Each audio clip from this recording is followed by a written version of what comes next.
अस्सलाम वालेकुम व्यूअर्स, मैं हूं समीना पाशा। बड़ा अच्छा लग रहा है आपसे इस अंदाज से बात करते हुए और अब एक छोटी सी हमारी फैमिली बनती जा रही है, लेकिन मैं ये चाहती हूँ कि ये फैमिली छोटी ना रहे बल्कि इसको बड़ा किया जाए।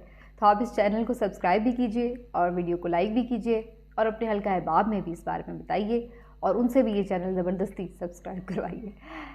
खैर, ये तो एक मजाक की बात रही, लेकिन अब शायद यही बातें छोटी मोटी रह गई हैं कि जिन पर थोड़ा बंदा हंस मुस्कुरा ले। अदरवाइज़ तो हम अपने इर्द गिर्द जितने मसाइल देख रहे हैं उसमें हंसना मुस्कुराना खासा मुश्किल होता चला जा रहा है और इसकी भी लगता है कि अब जल्दी कोई कीमत अदा ना करनी पड़े हंसने मुस्कुराने की, क्योंकि जो सूरत हाल बन चुकी है महंगाई की और जिस तरह से लोग इस वक्त परेशान हैं और जो मुल्क की मईशत का हाल है वो यही कुछ सुना रहा है दास्तान कि बस इसके ऊपर आंसू ही बहाए जाएं, क्योंकि फ़िलहाल तो हमें किसी के पास कोई और हल, कोई और प्लान, कोई और तरीका ऐसा नज़र नहीं आ रहा है। ना ही कोई जादू की छड़ी नज़र आ रही है कि जिससे कोई मईशत हमें संभलती हुई नज़र आए।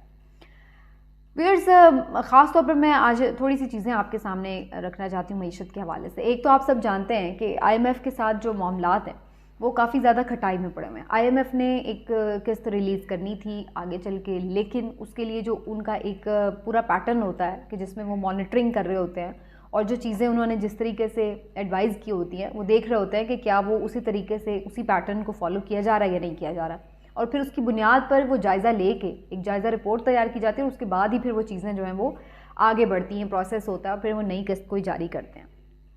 अब IMF का पैकेज तो इस हुकूमत ने ले लिया आके, उसके अंदर शामिल तो हो गए, लेकिन अगर आप उसकी चीज़ें फॉलो नहीं करेंगे तो फिर वहाँ पर जो मामलात हैं वो आपके साथ ख़राब होना शुरू हो जाते हैं।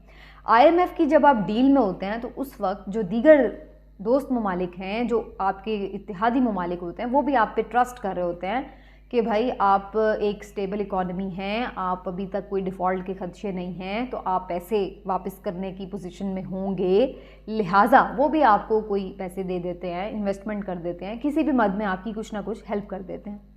लेकिन इस हुकूमत के साथ हुआ क्या? जब ये हुकूमत इक़्तिदार में आई तो आपको तो मालूम है कि शोर तो इन्होंने यही मचाया था आके कि जी मईशत को बचाने हम तो आए, हम तो बड़े, जो इमरान खान ने मईशत का बुरा हाल कर दिया है, उसको बेड़ा गर्क कर दिया है, हम तो वो संभालने आए हैं। लेकिन उसके बाद हुआ क्या? उसके बाद हुआ ये कि ये तो सिर्फ इनका एक नारा था। महंगाई मुकाओ मार्च आपको याद होगा, जो मरीम नवाज साहिबा ने 4-5 हज़ार लोगों के साथ किया था और बिलावल भुट्टो जरदारी भी वो सिंध से लेके चले थे महंगाई मुकाओ मार्च, और उसके बाद फिर हुआ क्या था? महंगाई मुक गई, डबल हो गई। खुर्रम दस्तगीर साहब की आजकल एक वीडियो बड़ी, बल्कि पिक्चर बड़ी वायरल है सोशल मीडिया पर, आपने भी देखी होगी, जिसमें वो एक पर्ची दिखा रहे हैं राशन डिपो से कि जनाब तेल जो है वो इतना है और आटा जो है वो इतने रुपए किलो है, चीनी इतने रुपए किलो है, हाय हाय गरीब मर गया। और मुझे आज तक वो बातें नहीं भूलती हैं कि जो मिफ्ता कहते थे कि 137 रुपये पेट्रोल लेके कोई कैसे गुजारा कर रहा होगा, और उसके बाद जो मरीम नवाज साहिबा टसवे बहाती थी आकर कि जनाब डूब मरो, तुम्हें तो रात को नींद नहीं आनी चाहिए और हमें तो नींद नहीं आती है, किस तरह मुल्क के हालात हैं। तो ये सारी ड्रामेबाजी आपने देखी अपनी आंखों से, और उसके बाद हमने देखा कि इसी को बुनियाद बनाकर कि जनाब मईशत की ये हालत है, ये लोग कहते हैं कि जी हम इक़्तिदार में आ गए। वो अब सबको मालूम है कि ये किसकी मदद से आए, कैसे आए, और फिर आके क्या वाकई मईशत इनकी प्रायोरिटी थी? बिल्कुल भी नहीं थी। वो तो सब ने देख लिया, मईशत के बारे में इनके पास कोई प्लान नहीं था। अलबत्ता इनकी ये सोच ज़रूर थी कि जो लोग जिनकी सहूलतकारी से यहाँ पर पहुँचे हैं ये लोग, वो इनके लिए कुछ ना कुछ एड्स का बंदोबस्त कर देंगे, कोई बैरूनी फंडिंग हो जाएगी, इनको कोई IMF से डील कर लेंगे, और फिर उसके बाद दोस्त ममालिक जो हैं वो इनको जी आया नु कह के इनके ऊपर पैसों की गुबारिश कर देंगे, और उसके बाद जो है वो सूरत हाल कंट्रोल में ये लोग कर लेंगे, तो थोड़ी हद तक बेहतर कर लेंगे, और उसके बाद जनाब हम बड़े खुशी खुशी कहेंगे कि जी देखें हमने मईशत संभाल ली। हुआ ये कि जब कहते हैं ना कि नीयत को मुराद है, जब नीयत ही आपकी ख़राब थी, नीयत तो आपकी अपने हवाले से थी कि आके अपनी चीज़ें ठीक करनी है और इमरान खान की हुकूमत को चलता करना है, तो मैं ये नहीं यहाँ पर कह रही कि इमरान खान साहब की हुकूमत बड़ी आइडियल थी, उसमें यकीनी तौर पर कोताहियाँ हो सकती हैं, उसमें यकीनी तौर पर बेहतरी की गुंजाइश हो सकती है, लेकिन बहरहाल उनको एक उनका टेन्योर मिला था 5 ईयर्स का, तो वो पूरा होना चाहिए था, उसके बाद उनका एहतसाब होता। लोग समझते हैं कि उन्होंने अपने वादे पूरे किए हैं, अच्छे से गवर्नेंस की है, तो लोगों ने दोबारा इक़्तिदार में लाते। अगर लोग ये समझते कि उन्होंने नहीं कुछ किया तो लोग उठा के वोट की पर्ची से उन्हें बाहर निकाल देते, ये लोगों का हक था। लेकिन बीच में आके आपने जो अपना सारा गारनामा किया और उसके बाद सारी जो लान तान थी वो अपने गले डाली, तो वो फिर आपको बहुत मुबारक हो, आपको नीयत का समर मिल गया। हाँ, समर आपने ये ज़रूर ले लिया, केसेस माफ़ हो गए आपके, मुकदमात ख़त्म करवा रहे हैं ना, एलियाँ ख़त्म हो रही हैं, वो सारी चीज़ें ठीक है। ईवीएम का इलेक्शन जीतने का जो प्लान था आपका कि जी ईवीएम ख़त्म करवा देंगे, इलेक्शन हम जीत जाएंगे धांधली धुंधली करके, वो भी आपने ख़त्म करवा ली। इलेक्शन रिफॉर्म्स चले, वो ठीक हो गया। ओवरसीज़ का हक़ भी आपने ख़त्म कर दिया, क्योंकि वो भी आप इनको डर था कि जनाब सारे ओवरसीज़ कहीं इमरान खान को वोट दे देते हैं तो हम तो वहीं पर ही हार जाएंगे, तो वो भी मसला इन्होंने ख़त्म कर लिया। तो जो काम करने थे इन्होंने कर लिए, लेकिन अब जो नारा लेके आए थे मईशत का, उसके लिए क्या करें, वो अब कुछ बन नहीं पा रहा। पहले मिफ्ता इस्माइल साहब को वज़ीर ख़जाना बनाया, उन्होंने कोई आके ओंगी बोंगियाँ मार के कुछ ना कुछ करने की कोशिश की। और अच्छा, सबसे बड़ा जो मेन बहाना था कि जी IMF नाराज़ हो गया, हाय अल्लाह अब हम क्या करें। जैसे खुदा न खासा खुदा नाराज़ नहीं हो जाता, उस तरह ये लोग तपते तवे पे जो है ना वो खड़े हो गए शोर मचा रहे होते थे कि हाय हाय हाय हाय खिलवाड़ हो गया मईशत के साथ, IMF को नाराज़ कर दिया, अमेरिका को नाराज़ कर दिया इमरान खान ने, ये क्या कर दिया, वो क्या कर दिया। और फिर क्या हुआ उसके बाद, आज वही इसहाक डार वज़ीर ख़जाना इस वक्त की हुकूमत के, वो कह रहे हैं आई डोंट केयर, अगर IMF नाराज़ है आई डोंट केयर, मैं उनकी मिन्नतें नहीं कर सकता। तो भाई जब उस दौर में आपको बड़ी फिक्र थी IMF नाराज़ ना हो जाए, हम भूखे मर जाएंगे, हमें कोई पूछेगा नहीं, और अब आपको जो है वो अचानक लग रहा है कि जी IMF ना माने तो ना माने। अब आप लोगों की सारी चूँकि जो नलायकियाँ हैं वो खुल के सामने आ रही हैं। इसहाक डार साहब का जो एक बड़ा देव बनाया हुआ था, हवा बनाया हुआ था, और जनाब पूरे मीडिया को भी, जो हामी मीडिया, उसको भी पीछे लगा दिया कि जनाब डार साहब आएंगे तो डॉलर नीचे धड़ाम सजदे कर रहा होगा इसहाक डार साहब को कि भाई माफ़ कर दो मुझे, मैं नीचे आ गया, मेरी मजाल कि मैं 200 से ऊपर चला गया, वो ये हाल था। और उसके बाद क्या हुआ है, 200 से नीचे आ गया डॉलर। आज ये सूरत हाल है, 237 रुपये में भी डॉलर आपको मार्केट में अवेलेबल नहीं है, आप ख़रीदने जाएँ 250 रुपये भी आपको मिलेगा नहीं। अब वो एक मसनूई तरीके से रखा तो हुआ है 230, 35, 37, 40 के दरमियान में, लेकिन मिल नहीं रहा है, कोई नहीं डॉलर पास। पैसे आपके पास ना तेल ख़रीदने के हैं इस वक्त, ना एडिबल ऑयल ख़रीदने के पैसे हैं। जो कंटेनर्स का वहाँ पे ढेर, 400 से ज़्यादा कंटेनर्स आपको पता है बंदरगाह पे खड़े हुए हैं, और वो आप आलू प्याज टमाटर तक वहाँ से अपने मार्केट में नहीं ला सकते। वजह, LCs नहीं खुली हुई, डॉलर नहीं है। डॉलर नहीं है तो LCs कैसे खुलेंगी, LCs नहीं खुलेंगी तो सामान तजारत का यहाँ तक आएगा कैसे, मंडी होता। तो एक नया क्राइसिस जो है वो मुंह खोले खड़ा हुआ है आपके सामने कि डॉलर ना होने की वजह से ज़र मुबादला के ज़खायर आपके जो 17-18 अरब रुपए पे थे जब मार्च में हुकूमत गिराए करने का सारा ये चला है तरीक़ाकार, तो नो कॉन्फिडेंस जब आई थी तो 17-18 अरब के थे, जो 17-18 अरब डॉलर्स के ये जो ज़र मुबादला के ज़खायर थे, जो इस वक्त आपके 7 अरब रुपए के भी नहीं रह गए हैं। दिन ब दिन वो कम होते चले जा रहे हैं। हालांकि इस दौरान इन्हें IMF से भी पैसे मिले हैं, इस दौरान इन्हें कुछ एड्स भी मिली हैं, जो सैलाब ज़दगान के लिए काफ़ी लोगों ने जो इंटरनेशनली भी पैसे दिए वो भी मिले।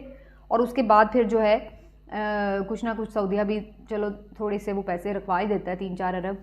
वो ये पैसे होते हैं बेसिकली जो आप उसको बैंक में रख तो लेते हैं लेकिन आप उसको यूज़ नहीं करते, तो वो एक फ़िक्स डिपॉजिट किस्म की चीज़ होती है।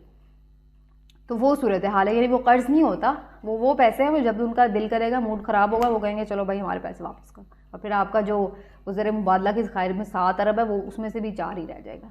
तो ये सूरत हाल है इस वक्त आपकी मईशत के ख़जाने की, जिसके बड़े बुलंदो बांग दावे करके आ रहे थे कि जनाब हम आएंगे तो हम दूध और शहद की नहरें बांधेंगे।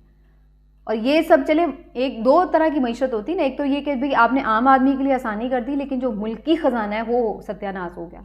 दूसरी चीज़ ये होती है कि यार आपने मुल्की ख़जाना जो है वो सेट कर दिया लेकिन आम आदमी की जेब जो है वो मुश्किल में पड़ गई, जैसे इमरान खान साहब के दौर में हो रहा था। आम आदमी के लिए मुश्किल ज़रूर थी, सूरत हाल इस लिहाज से मुश्किल थी कि इन्फ्लेशन उस वक्त भी थी, उस वक्त भी चीज़ें रेट बढ़ रहा था, लेकिन कम अज़ कम मुल्की मईशत जो है वो उसकी जो फंडामेंटल्स चीज़ें हैं वो कुछ बेहतर करने की कम अज़ कम कोशिश ज़रूर कर रहे थे। मैं ये नहीं कहती कि वो कर रहे थे, कोशिश ज़रूर कर रहे थे कि एग्रीकल्चर को बेहतर किया उन्होंने, कुछ चीज़ों को करके जो आपकी ये टेक्सटाइल इंडस्ट्री है, आपको पता है फैसलाबाद की सारी इंडस्ट्री फुल बूम पे चल रही थी, 100%, वर्कर नहीं मिल रहा था वहाँ पे, ये सूरत हाल थी इंडस्ट्री का। IT इंडस्ट्री आपकी 30% पे ग्रोथ कर रही थी। और उसके बाद आपकी जो ये है स्टेट का, रियल स्टेट का बिज़नेस है वो आपका अच्छा चल रहा था।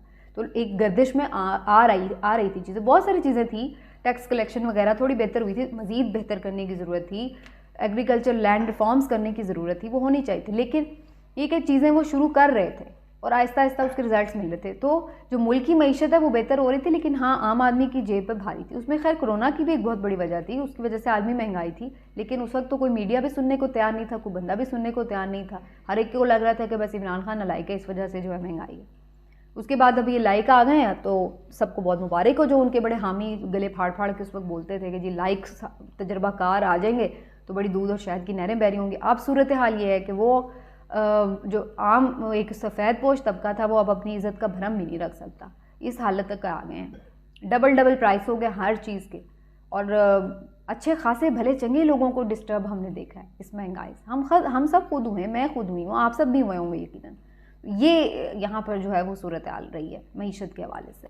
और अब ये आप देख लें, इनके पास कोई है ही नहीं प्लान। डार साहब ने हाथ खड़े कर दिया है। डार साहब मिफ्ता को कह रहे हैं कि जी तुमने 6 महीने में कुछ नहीं किया। मिफ्ता साहब कह रहे हैं कि इनकी पॉलिसीज़ गलत हैं, ये तो डिफ़ॉल्ट की तरफ लेके जा रहे हैं।